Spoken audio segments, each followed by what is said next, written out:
예수님께서는 3년간의 공생의 사역을 마무리하시면서 이 땅에 오신 궁극적인 목적, 곧 자기 백성을 죄에서 구원하시기 위한 그 일을 시작하셔야 할 때가 점점 다가오고 있음을 느끼고 계셨습니다. 그래서 구체적인 작업에 착수하셨는데, 그 첫 번째는 사랑하는 제자들에게 그 일을 자세하게 알리는 일이었습니다. 그래서 예수님은 제자들을 데리고 한 번도 가본 적이 없는 저 북쪽 헬몬산 밑에 있는 가이사랴 빌립보라는 곳으로 수련회를 떠나셨습니다. 그리고 그곳에서 예수님이 곧 고난을 받으시고 십자가에 달려 죽으실 것을 처음으로 제자들에게 알려주셨습니다. 그 후에 예수님은 3명의 제자들만 데리고 높은 산으로 올라가셨지요. 거기서 갑자기 예수님의 얼굴이 해같이 빛나고 옷이 광채가 날 정도로 빛과 같이 휘어지면서 변형된 모습을 보이셨습니다. 소위 변화산 사건입니다. 아직 예수님이 고난 받으시기 전이지만 장차 부활 승천하신 이후에 그 찬란한 모습을 미리 보여주신 것이죠. 그런데 아직 제자들은 성령 받기 전이라서 그런지 영적으로 굉장히 어두운 상태에 있었습니다. 말귀를 제대로 알아듣지를 못했습니다. 심지어 수제자 베드로는 주책 없는 언행을 그때마다 남발하고 있었습니다. 그럼에도 불구하고 예수님은 당신이 곧 가시게 될 그 길, 그 방향과 그 내용을 제자들에게 아주 분명히 말씀하기 시작하셨어요. 그 내용이 오늘 본문 바로 앞에 있는 31절에 나와 있습니다. 이는 제자들을 가르치시며 또 인자가 사람들의 손에 넘겨져 죽임을 당하고 죽은 지 3일 만에 살아나리라는 것을 말씀하셨기 때문이더라. 예수님이 제자들에게 이제 내가 사람들의 손에 넘겨질 것이다. 그리고 죽임을 당할 것이다. 그리고 죽은 지 3일 만에 다시 살아나게 될 것이다. 그것을 말씀해 주셨어요. 자, 이런 이야기를 들을 때 제자들의 반응이 좀 흥미롭습니다. 32절을 보시죠. 그러나 제자들은 이 말씀을 깨닫지 못하고 묻기도 두려워하더라 말씀합니다. 여러분, 뭔가 관심이 있고 정말 궁금한데 잘 이해가 안 된다면 어떻게 해야 됩니까? 물어야 되는 거 아니에요? 그런데 제자들은 깨닫지도 못하면서 묻기도 두려워했다. 본문은 그렇게 기록하고 있어요. 묻지 않을 뿐만 아니라 제자들은 각각 자기의 길을 가게 되었습니다. 결국에는 자기들 나름대로 생각을 하고 그렇게 행동을 하게 된 것이죠. 그 증거가 그 다음 내용에 나오고 있습니다. 예수님께서는 지난 며칠 동안 모처럼 타 지방 외출을 마치시고 소위 선교센터가 있는 갈릴리 가버나움으로 제자들과 함께 돌아오셨습니다. 가버나움에서 며칠간 계시다가 이제 예루살렘으로 가시게 되면 십자가의 고난과 죽으심으로 인해 다시는 이 갈릴리 지방으로 육신적으로는 돌아오시지 못하게 됩니다. 이런 상황에서 예수님의 마음은 얼마나 무겁고 착잡하셨겠습니까? 이런 무거운 심정으로 제자들에게 예수님이 질문을 던지십니다. 본문 33절 하반절에 보면 제자들에게 물으시되 너희가 길에서 서로 토론한 것이 무엇이냐? 너희가 여기까지 오는 길에 뭐 때문에 그렇게 서로 논쟁을 했냐? 그것을 물으셨어요. 34절에 보면 그들이 잠잠하니 이는 길에서 서로 누가 크냐 하고 쟁론하였다고 말씀합니다. 제자들은 유구무원이었습니다. 묵묵부답이었습니다. 왜? 자기들끼리 서로 쟁론한 것이 맞기 때문이에요. 쟁론한 내용이 무엇인지를 차마 예수님께 말씀드릴 수 없었어요. 그래서 그냥 입을 다물고 있었어요. 제자들이 서로 쟁론한 그 논쟁의 주제가 뭡니까? 서로 누가 크냐, 우리 가운데 가장 누가 높으냐, 우리 가운데 누가 가장 위대하냐, 그거 가지고 서로 쟁론했다는 거예요. 야, 예수님이 이제 예루살렘으로 가시면 완전히 세상을 뒤집어 부실 것인데, 그래서 새로운 세상이 찾아오게 될 것인데, 그때가 되면 나는 어떤 위치에 오를 수 있게 될까? 적어도 아무개보다는 나아야 될 텐데, 뭐 이런 생각을 하면서 논쟁하며 내려왔다는 것이죠. 본문에는 누가 크냐 하고 쟁론했다 그렇게 기록하고 있는데, 영어 성경에 보면 아규했다 그렇게 나와 있어요. 아규. 이것은 서로 두런두런 대화를 나누면서 온 것이 아닙니다. 아주 감정을 섞어서 아주 큰 소리를 질러 가면서 말싸움을 하면서 내려왔다는 거예요. 가만히 생각을 해보면 제자들이 이런 모습을 보인 것, 여러 가지 요인이 있겠습니다만, 아무래도 그 발단 중에 하나는 얼마 전에 예수님이 변화산에 올라가실 때 제자들을 다 데려가지 않으시고 그 중에 베드로, 야고보, 요한 3명만 데리고 올라가셨죠. 그러니까 지금 3명만 산 위에 있었고 나머지 9명은 산 아래에 있었어요. 그래서 제자들은 그런 것까지도 아주 예민하게 생각했을 것입니다. 그래서 3명은 3명대로, 야, 그날이 오면 우리는 영의정, 좌의정, 우의정, 그것은 우리의 몫이 될 거야, 그렇게 생각을 하고 있었을 거예요. 그리고 나머지 9명은, 야, 우리도 그동안 주님과 함께 한솥밥을 먹었는데 왜 니네들만 그렇게 높은 자리에 올라가야 되냐? 우리가 뭐 모자란 거 있냐? 그러면서 아마 감정적으로 좀 예민해져 있을 수도 있었을 거예요. 그리고 이제 때는 거의 막판이기 때문에 여기서 밀리게 되면, 여기서 괜히 겸손 떨고 양보하고 그러면 영영 자기가 남보다 못한 자리에 떨어질 수 있겠다는 그런 생각도 작용했을 거예요. 그래서 큰 소리를 지르는 거죠. 이거 우리가 너무 잘하는 거 아닙니까? 무조건 큰 소리 쳐서 뭔가 얻어내려고 하는 거. 제자들이 그랬어요. 여러분, 이유가 어쨌든 간에 이 제자들의 모습 너무 안타깝지 않습니까? 이 제자들이 보여주는 수준 너무 한심스럽지 않습니까? 그동안 예수님과 한 길을 걸어왔는데 제자들의 관심과 생각이 어쩌면 이렇게 예수님과 다를 수 있을까요?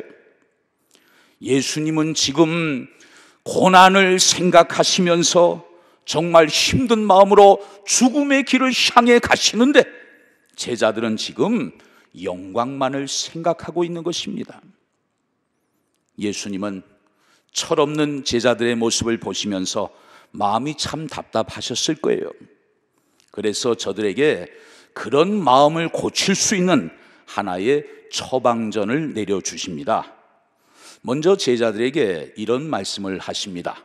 본문 35절에 보면 예수께서 앉으사 12 제자를 불러서 이르시되 누구든지 첫째가 되고자 하면 뭇사람의 끝이 되며 뭇사람을 섬기는 자가 되어야 하리라 하시고,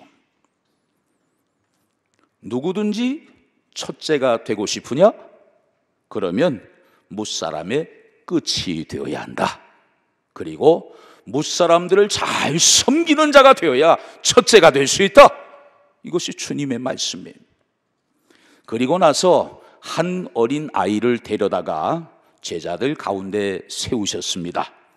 그리고 그 아이를 주님이 품에 안으시면서 이런 말씀을 덧붙여 하셨어요. 본문 37절을 보시죠. 누구든지 내 이름으로 이런 어린아이 하나를 영접하면 곧 나를 영접함이요 누구든지 나를 영접하면 나를 영접함이 아니요 나를 보내신 이를 영접함이니라. 여기서 말하는 어린 아이는 물론 1차적으로는 연령적으로 아주 어린 아이를 가리킵니다. 그러나 좀 더 넓은 의미로 볼 때 작은 자를 가리키는 것이죠. 큰 자가 아니고 작은 자입니다. 능력이 적고 힘도 약하고 그래서 여러모로 사회생활을 하는 데 있어서 함께 살아가는 데 있어서 아주 부족함이 많은 그런 사람들을 포함하는 말씀이다. 그렇게 이해할 수 있겠습니다.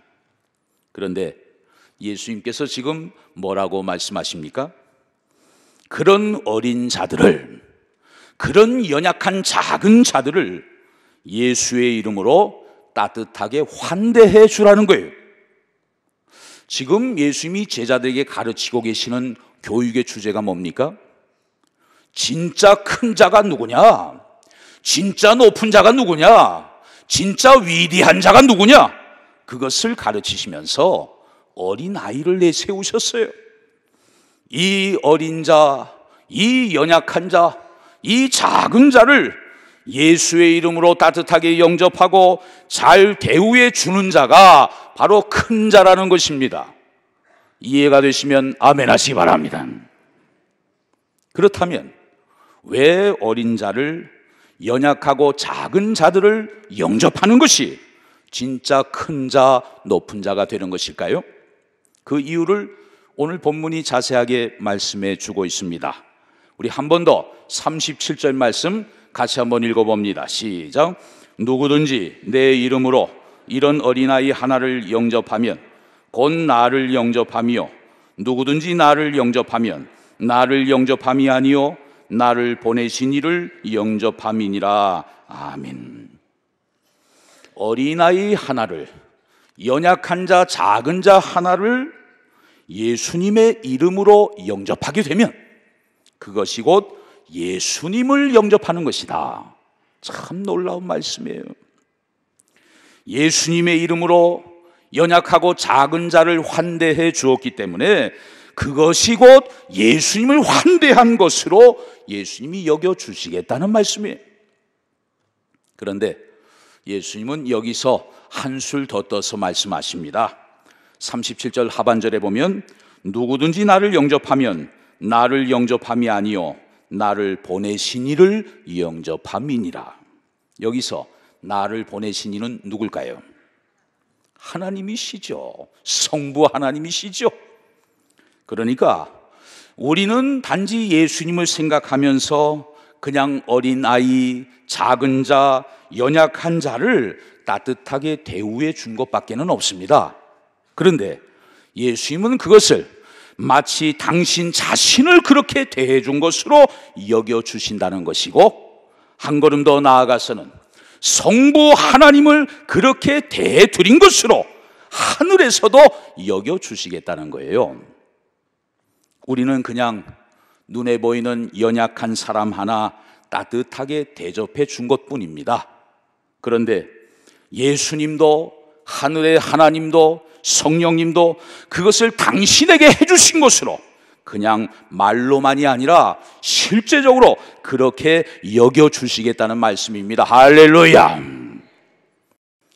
우리 교회가 지역사회를 좀 더 잘 섬기기 위해서 코로나 이전까지 많은 사역들을 감당하면서 특별히 주변에 연로하신 분들, 혼자 계시는 우리 독거노인 어르신들을 매달 모셔서 우리 5층 식당에서 생신잔치를 해드리는 그런 사역을 계속 해오다가 이제 코로나로 인해서 그 사역을 잠시 멈출 수밖에 없었죠. 지난달부터 우리 봉사위원회가 주관이 돼서 우리 어르신들을 다시 초청을 해서 생신잔치를 해드리는 사역을 다시 재개했습니다. 우리 권사님들이 봉사팀을 조직을 해서 그렇게 열심히 섬기고 있습니다. 이 말씀이 많이 생각이 나요. 세상으로부터 소외당하는 자들, 연약한 자들, 몸이 불편한 자들, 혼자 외롭게 살아가시는 어르신들, 우리 교회가 사랑으로 대접하고 환대하고 잘 섬길 수 있다면 예수님이 얼마나 기뻐하실까, 하나님께서 얼마나 고맙게 여기실까, 그런 생각이 들어요. 여러분, 누가 크냐, 이 논쟁 본문의 제자들에게만 있는 것일까요? 우리가 지금 남 얘기하고 있는 겁니까? 혹시 우리 안에는 그런 마음 없을까요? 예수를 믿으면서도, 교회를 다니면서도 혹시 우리 안에 누가 크냐라는 이런 관심과 야망과 더 높아지고 싶은 그런 욕망, 우리 안에는 정말 없을까요? 아니요. 그런 것은 여전히 우리의 관심사일 수 있을 것입니다. 그런데 정말 중요한 것은 그런 것이 예수님의 관심사가 아니라는 거예요. 그렇다면 왜 예수님께서는 저와 여러분을 믿음의 길로 부르셨을까요? 예수 덕분에 더 높아지라고, 더 많아지라고, 더 커지라고, 그런 것을 위해서 우리를 신앙 세계로 초대하셨을까요? 한번 따라 하십시다. 아니다. 한 번 더, 아니다. 오히려 예수님의 가르침은 무엇입니까? 너희가 나를 믿느냐? 정말 나를 믿느냐?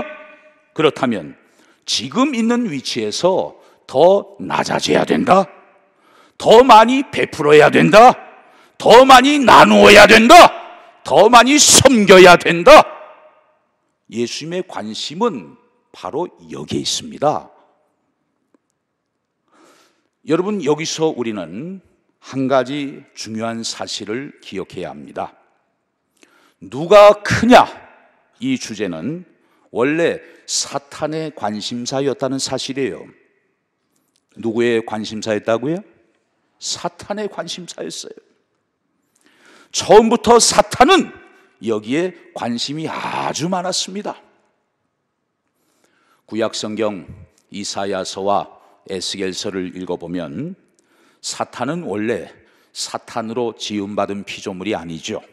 본래는 영화로운 천사장 중에 하나로 지음을 받았습니다. 그런데 하나님 지근거리에서 하나님을 섬기다 보니까 어느 날 교만한 마음이 생기게 되었어요. 아니, 하나님이랑 나랑 별로 차이도 없어 보이는데 왜 모든 영광은 언제나 하나님께로만 돌아가야 되는가? 나도 좀 그 영광 받고 싶은데.